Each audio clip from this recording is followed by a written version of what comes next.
Check হারিয়ে যাওয়া বা চুরি হয়ে যাওয়া বা অভিযোগকৃত চেকের মামলা, তার ফলাফল ও আইনগত পরিণতি নিয়ে আজকে আলোচনা করব। আউযুবিল্লাহি মিনাশ শাইতানির রাজিম। বিসমিল্লাহির রহমানির রহিম। আলহামদুলিল্লাহি রাব্বিল আলামিন ওয়াস সালাতু ওয়াস সালামু আলা সাইয়্যিদিল মুরসালিন ওয়া আলা আলিহি ওয়া আসহাবিহি আজমাইন। সমস্ত প্রশংসা ওই মহান রব্বুল আলামিনের দরবারে লাখ কোটি গুণ শুকরিয়া জ্ঞাপন করতে বলছি আলহামদুলিল্লাহ, এবং রাসূল করিম সাল্লাল্লাহু আলাইহি ওয়াসাল্লামের উপর লাখ কোটি গুণ দরুদ ও সালাম পেশ করে শুরু করছি আমাদের আজকের আলোচনার শুরুতেই সকলকে আমার সালাম জানাচ্ছি, আসসালামু আলাইকুম ওয়া রাহমাতুল্লাহি ওয়া বারাকাতুহু। আজকে যে বিষয়টা নিয়ে আলোচনা করব সেটি হচ্ছে আপনার চেক হারিয়ে যাওয়া কিংবা চুরি হয়ে যাওয়া কিংবা অভিযোগকৃত চেকের মামলা, তার ফলাফল ও আইনগত পরিণতি নিয়ে আজকে আপনাদের সামনে তুলে ধরব ইনশাআল্লাহ।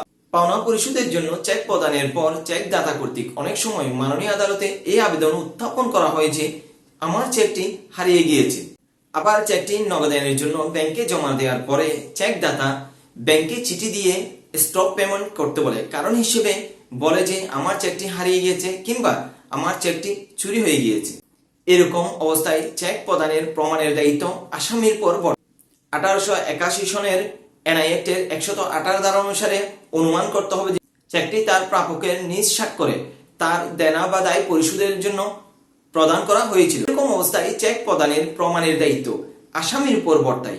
1881 সনের এনআই অ্যাক্টের 118 ধারা অনুসারে অনুমান করতে হবে যে চেকটি তার দাতা তার নিজ স্বাক্ষরে প্রাপকের দেনা পরিশোধের জন্য প্রদান করা হয়েছে। হারিয়ে যাওয়া বা চুরি হয়ে যাওয়া চেকের বিষয়ে মাননীয় আদালতের কাছে চেক দাতাকে অবশ্যই 3টি প্রশ্নের সম্মুখীন হতে হবে বা 3টি প্রশ্নের উত্তর দিতে হবে।